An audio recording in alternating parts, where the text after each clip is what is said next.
नमस्कार, good morning, बहुत स्वागत है आपका फिट इंडिया के सुपर हिट बुलेटिन में। आपके साथ मैं हूं दीपिका यादव। नमस्कार, गुड मॉर्निंग, आपके साथ मैं हूं Sakshi Mishra. The Times sound of Bharat पर शुरुआत करेंगे फिट इंडिया के सुपर हिट बुलेटिन के। दिखाएंगे आपको देश दुनिया की हर ब्रेकिंग न्यूज, हर मॉर्निंग अपडेट, हर डिटेल के साथ में आपके सामने रखेंगे।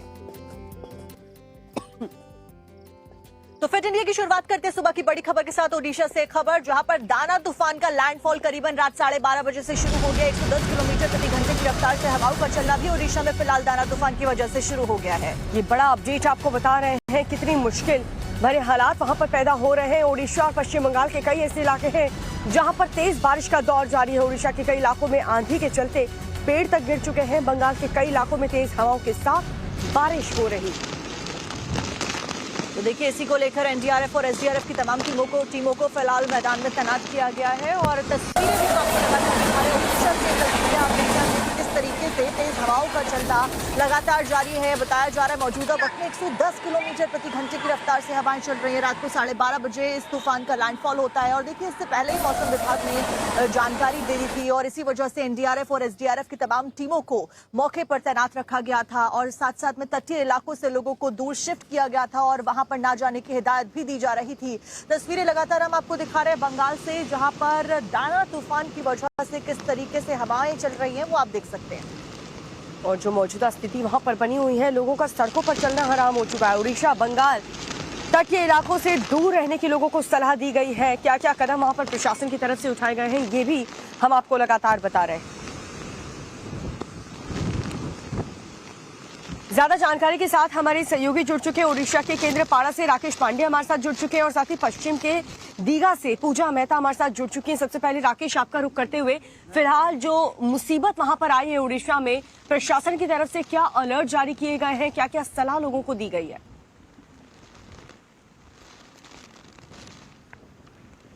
देखिए दीपिका, अलर्ट की बात तो बाद में, क्योंकि अलर्ट का दौर तो पहले था, वो अलर्ट जारी। लेकिन पहले मैं आपको तस्वीरें दिखाता हूं लैंडफॉल के बाद किस तरीके से जो आफ्टर इफेक्ट्स हमें देखने को मिलते हैं। कुछ पेड़ रास्ते से हटा दिए गए हैं, चूंकि ये भीतरकनिका का फॉरेस्ट एरिया है और भीतरकनिका और धामरा के बीच में ये पूरा लैंडफॉल जिसका आप जिक्र कर रही थी, और तब 110 किलोमीटर 120 किलोमीटर प्रति घंटे की रफ्तार थी जब ये लैंडफॉल चल रहा था। कई सारे पेड़, ये पूरा फॉरेस्ट एरिया, और जैसे आप इस रास्ते से आगे बढ़ जाएंगी तो जो डीप फॉरेस्ट एरिया है उधर बढ़ जाएंगी। क्रोकोडाइल्स के लिए ये एरिया जाना जाता है। लेकिन फिलहाल अभी इसकी चर्चा इसलिए हो रही है क्योंकि यहाँ पर पेड़ बहुत सारे गिरे हुए हैं। कैमरामैन हरिंदर और आगे आएंगे ताकि मैं जल्दी से दिखा सकूं कि कितने सारे पेड़ गिरे हुए हैं। ये एक पेड़ टूटकर गिरा है, इससे पहले 3-4 पेड़ और थे जिसे यहाँ के कर्मियों ने काट कर हटा दिया।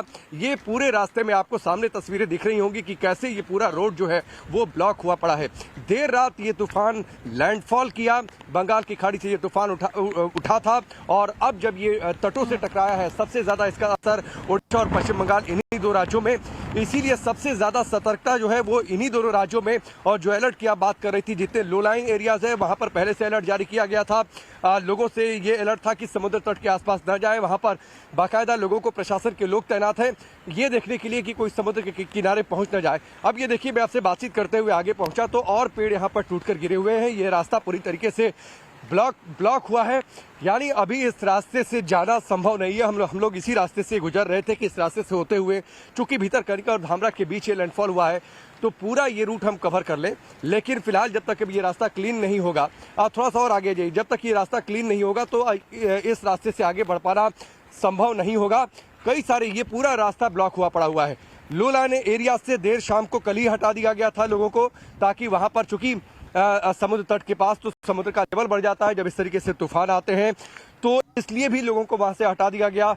फिर उसके बाद जब हवाएं तेज रफ्तार से, चूंकि साइक्लोन अपना रूट भी बदलता रहता है, पहले देर रात तक जब रूट दिखा रहा था कि वो भीतरकनिका में लैंडफॉल करके और फिर इसी रास्ते आगे बढ़ जाएगा, लेकिन इसने थोड़ा सा रूट चेंज किया और भीतरकनिका में जब लैंडफॉल हुआ उसके बाद जो है ये धामरा भद्रक की ओर आगे बढ़ गया। और धीरे धीरे, हालांकि ठीक है, अब जैसे वक्त गुजरेगा इसकी रफ्तार जरूर थोड़ी सी कम पड़ेगी।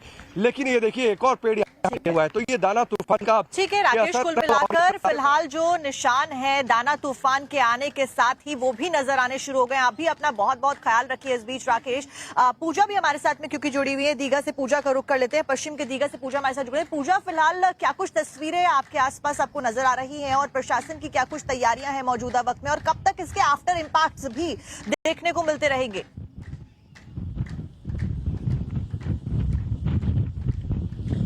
बिल्कुल आपको बता दें, अब से थोड़ी देर पहले ही मौसम विभाग की ओर से लेटेस्ट वेदर बुलेटिन जारी की गई। उसमें कहा गया कि लैंडफॉल प्रोसेस जो है वो पूरी तरीके से खत्म नहीं हुआ है, यानी कि अगले 1-2 घंटे तक जो है ये पूरी प्रक्रिया जो है वो खत्म होगी। और फिलहाल पूर्वी मिदनापुर के दीघा में हम जहाँ पर है, आप अंदाजा लगा सकते हैं कि लैंडफॉल प्रक्रिया जो पूरी नहीं हुई है, इसके वजह से अभी भी कितनी तेज हवाएं हैं।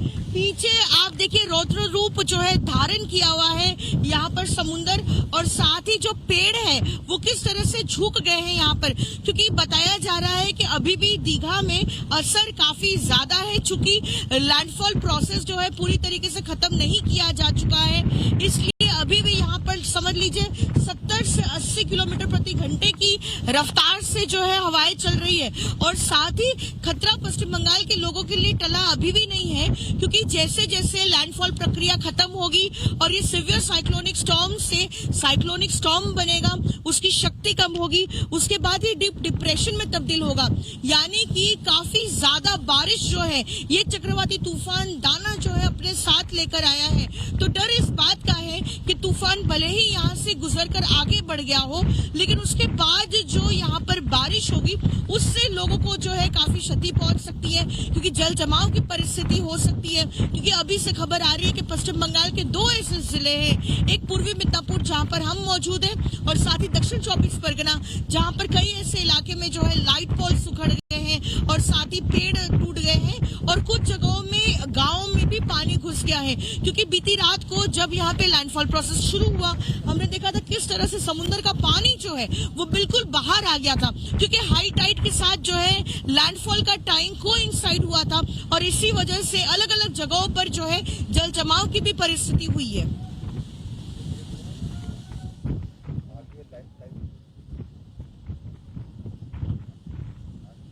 चलिए ठीक है पूजा, तस्वीरें भी आपने दिखाई, और इस बीच राकेश भी क्योंकि लगातार हमारे साथ में बने हुए। राकेश, अभी पूजा तस्वीरें भी दिखा रही थी और बता रही थी लैंडफॉल को लेकर क्या कुछ जानकारी है। फिलहाल आपके यहाँ पर क्या कुछ स्थिति बनी हुई है जिस जगह पर आप मौजूद हैं, और क्या कुछ जो इन्फॉर्मेशन है वो तटीय इलाकों के लिए फिलहाल अलर्ट जारी किए गए हैं, और कब तक के लिए ये अलर्ट मौसम विभाग के द्वारा जारी किए गए हैं?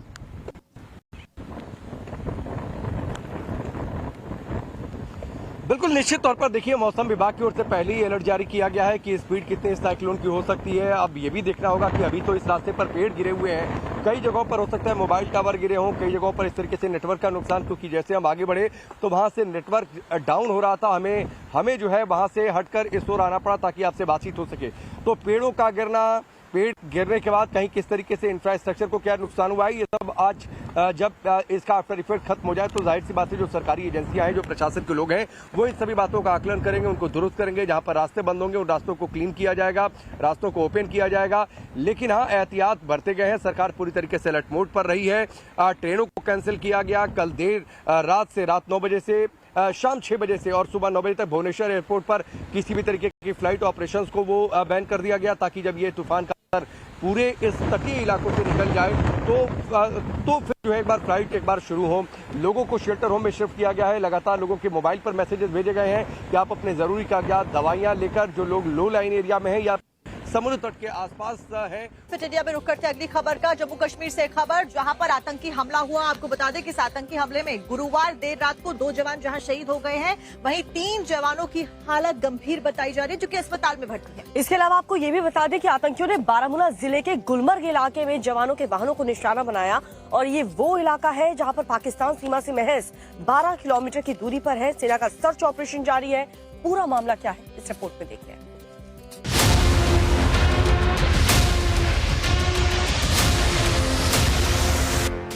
दहशत की ये 2 तस्वीरें हैं, दोनों ही जम्मू कश्मीर की हैं।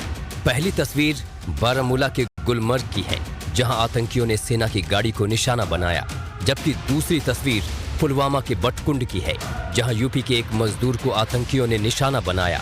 पहले बात गुलमर्ग की।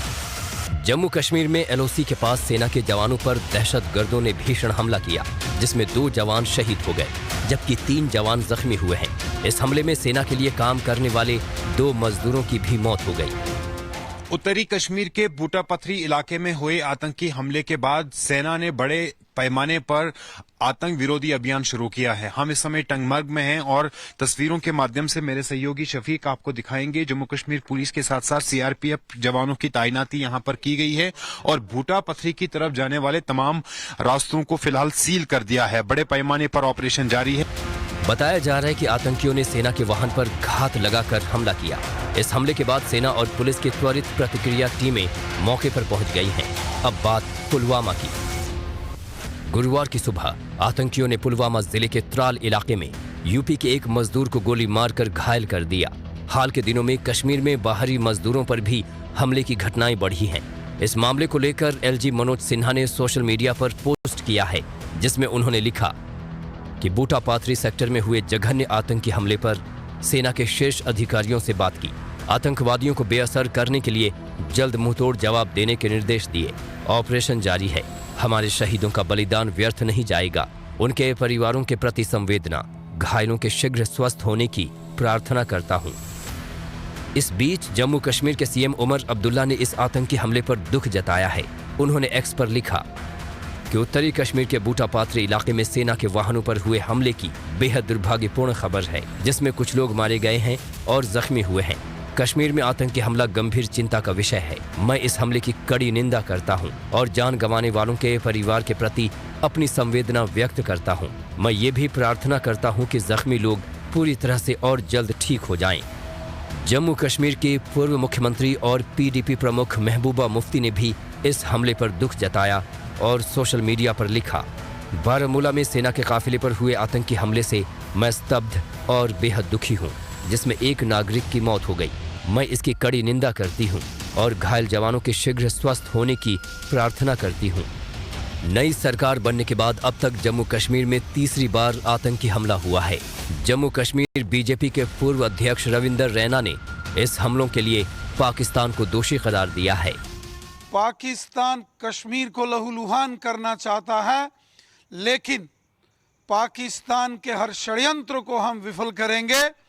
जिन आतंकवादियों ने ये दुस्साहस किया है, उनको जल्द उनके इन गुनाहों की, पाप की भारी कीमत चुकानी पड़ेगी। हाल ही में गांदरबल के गुंड में जेड मोड़ टनल प्रोजेक्ट पर काम कर रहे मजदूरों और दूसरे कर्मचारियों पर आतंकियों ने भारी गोलीबारी की थी, जिसमें 7 लोगों की मौत हो गई थी, जबकि कई लोग घायल हो गए थे। घाटी में किसी बड़े इंफ्रास्ट्रक्चर प्रोजेक्ट के निर्माण मजदूरों पर यह पहला बड़ा हमला था। यह हमला ऐसे इलाके में हुआ जहां पिछले 1 दशक में आतंकियों की मौजूदगी काफी कम रही है। मतलब साफ है कि आतंक के सपोले एक बार फिर फन उठा रहे हैं। जरूरत है उसे जल्द कुचलने की। अब खबर उत्तराखंड के उत्तरकाशी से आपको बताते हैं, जहां पर मस्जिद के खिलाफ हिंदू संगठन की रैली में पुलिस और प्रदर्शनकारी आपस में भिड़ गए। कुछ दुकानों पर इस दौरान हमला किया गया। हमले के बाद धारा 163 पूरे इलाके में लागू कर दी गई है। पूरी खबर आपको दिखाते हैं।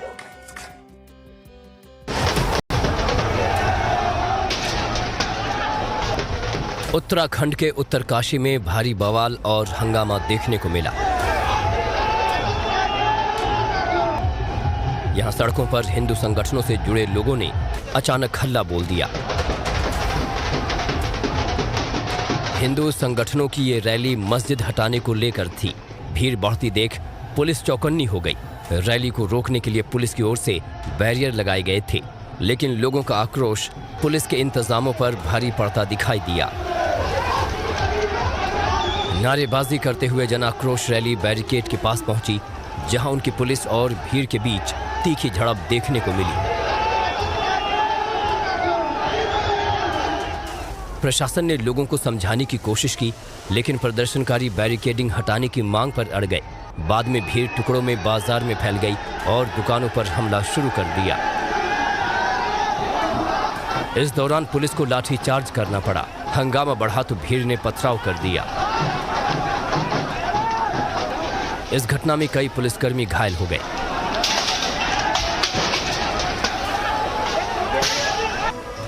प्रदर्शनकारियों ने हाईवे जाम कर दिया और पुलिस के सामने बीच बाजार हनुमान चालीसा का पाठ करते हुए बात को देखते हुए इलाके में भारी फोर्स तैनात है।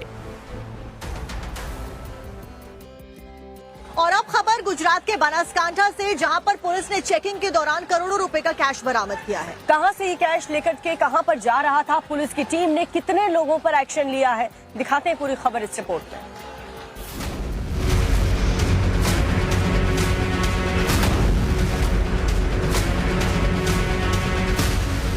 एक साथ इतना कैश देखकर आपकी आंखें चौंधिया जाएंगी। राजस्थान के मावल में सीमावर्ती चेक पोस्ट से 7 करोड़ रुपए कैश के साथ 2 आरोपियों को पकड़ा गया है। दरअसल पुलिस ने चेकिंग के दौरान एक कार को रोका तो मंजर हैरान करने वाला था। इस रकम को कार की सीट के नीचे छिपा कर रखा गया था। आशंका है कि इन पैसों को बनासकांठा जिले की वाव सीट पर हो रहे उपचुनाव में खर्च किया जाना था।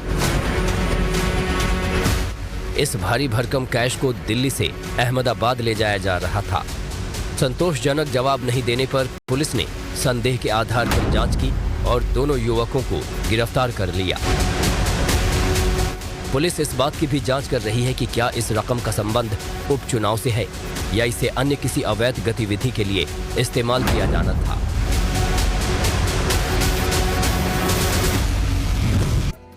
हरियाणा के परिवहन मंत्री अनिल विज का एक अलग अंदाज आजकल देखने को मिल रहा है। अपने ऑफिस में उनको गाना गाते हुए देखा गया और खास बात यह है कि इस दौरान अनिल विज पुराने दिनों की याद करते हुए नजर आए। आपको भी दिखाते हैं आखिर ये पूरी खबर क्या है।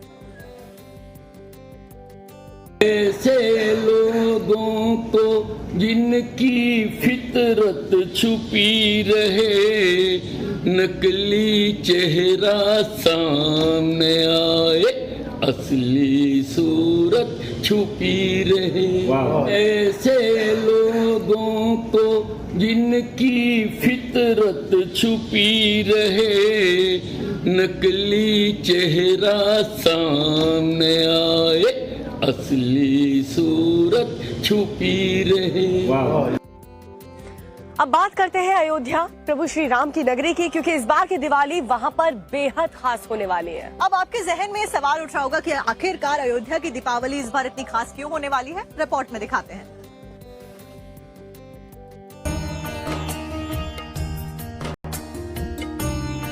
रामनगरी अयोध्या में दीपोत्सव की तैयारियां तेज हो गई हैं। हर तरफ उत्सव का माहौल देखने को मिल रहा है। कोई दिए सजा रहा है तो कोई डांस की तैयारी में जुटा है। इस बार का दीपोत्सव काफी भव्य होने वाला है। रामलला की प्राण प्रतिष्ठा के बाद अयोध्या में ये पहली दिवाली है। इसको देखने के लिए देश विदेश से श्रद्धालु अयोध्या पहुंच रहे हैं। तो एंटरटेनमेंट जगत से जुड़ी भी तमाम खबरें हमने आपको बताई और इस वक्त हम स्वर्ण जयंती पार्क में मौजूद हैं, जहां पर तमाम लोग इस वक्त एक्सरसाइज करने के लिए और फिटनेस को मेंटेन करने के लिए आते हैं। फिलहाल खबरों में आगे बढ़ते हैं दीपिका, और महाकुंभ से जुड़ी हुई खबर भी बताते हैं। बिल्कुल, इसी खूबसूरत धुन के साथ आगे बढ़ते हुए हम बताते हैं 2025 में प्रयागराज में होने वाले महाकुंभ मेले में आने वाला कोई भी श्रद्धालु भूखा नहीं सोएगा। कुछ ऐसी व्यवस्था, कुछ ऐसा अरेंजमेंट इस बार किया जाएगा। मुख्यमंत्री योगी आदित्यनाथ खुद पल पल की निगरानी कर रहे हैं और तमाम जानकारी ले रहे हैं। फिलहाल उन्होंने ये डिसीजन लिया है कि कोई भी साधु संत या फिर श्रद्धालु जो वहां पर पहुंचेगा वो भूखा नहीं सोएगा। उसको लेकर तमाम व्यवस्थाएं की गई हैं। इसके लिए मेला क्षेत्र में 160 राशन की दुकानें खोली जाएंगी, 2 लाख राशन कार्ड बनाए जाएंगे। पूरी योजना पर करीब 43 करोड़ रुपए का खर्च आएगा। इसके अलावा मेला क्षेत्र में बड़ी संख्या में भंडारों का भी आयोजन 2025 के महाकुंभ मेले में योगी सरकार के द्वारा उत्तर प्रदेश में किया जाएगा। तो ये बड़ी जानकारी आपको दे रहे हैं। इसके अलावा मेले क्षेत्र में किस तरीके की व्यवस्था वहां पर की गई है वो भी हम आपको बताएंगे।